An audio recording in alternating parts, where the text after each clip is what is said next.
Karima Khan, you are a yoga practitioner.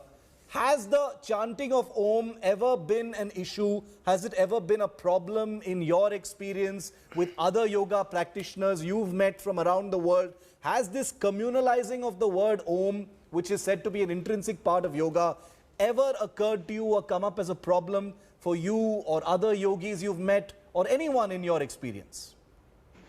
Thank you very much for that wonderful question. Thank you for allowing me to speak. So I would like to mention here that I myself, I practice Islam.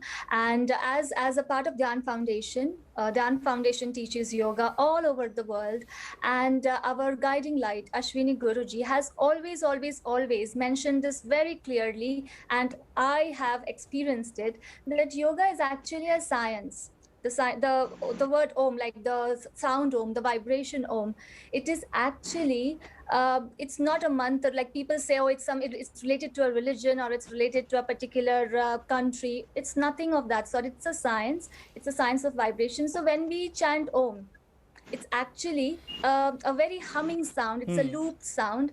And you would notice that even NASA, now if you look at the NASA website, there they say that the sound of the sun is also a humming sound. It's a looped sound. So there it has been recognized.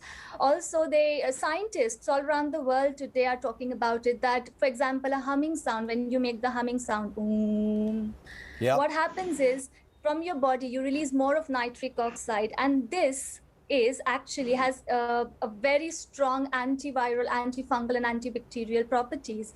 So basically, what you're doing is you're not only affecting your physical health, but also your mental, emotional, in all ways. The chanting of Om or just practice of yoga will affect. So basically, associating the chant of Om with any particular religion, I don't think that would be correct. And as Ashwini Guruji explains, Dhyan Foundation is one and only place, the only place that I have seen where people from all religions, I myself am Muslim, there are plenty of other people who belong to different religions, Christianity, Sikhism, and all of them practice together. Never has it been told to us that you cannot follow your religion, because I believe that just by chanting Om, if I just chant Om, and if that collapses my faith, that means I have a problem with my faith. So by practicing Om or just doing some kind of yoga, it cannot or it should not affect your practice of religion, because the religion is very personal. It is your relationship with God. This is a really interesting point that Karima Khan has just made. Dr. Ajay Kumar, what Abhishek Manu Singhvi has done is say something that goes against the very essence of what yogis and yoginis of any religion do. Karima Khan happens to be a Muslim. She could be from any religion, not just Hinduism, any religion. And they're all saying the same thing. Om has nothing to do with religion in the context of yoga. Look, absolutely. Look, see, the fact is, I've been saying it, whether it is Kathak, Bharatnatyam, or is it Sufi singing, or is it Ghazal, or is it everything else? Why do we have to identify these with religion?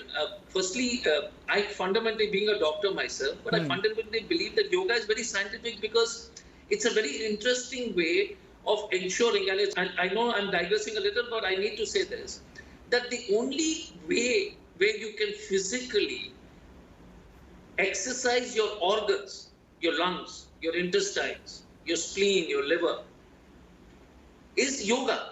Apart from your physical activity, and it's scientific, so there's no debate. And even the which is why these comments are, so out of place and they're so jarring. That's the thing about it. Why take away from the beauty of yoga? I agree with everything you're saying. No, even Surya Namaskar. Listen, even Surya Namaskar, the problem is when it's a set of series of exercises. When you look at the rising sun, with the science behind it. The problem with all of us is that we start looking at different ways to interpret it. When Patanjali or, when the great people, when the science of yoga evolved, I mean, there was the religion itself, the Hindu religion itself was a very, amorphous, based on a very, Catholic religion, which was based on the Rig Veda and everything else. So the issues, it pains me, and I keep telling this, it pains me that it's not BJP, it's not Modi, it's not Congress, it's not RSS.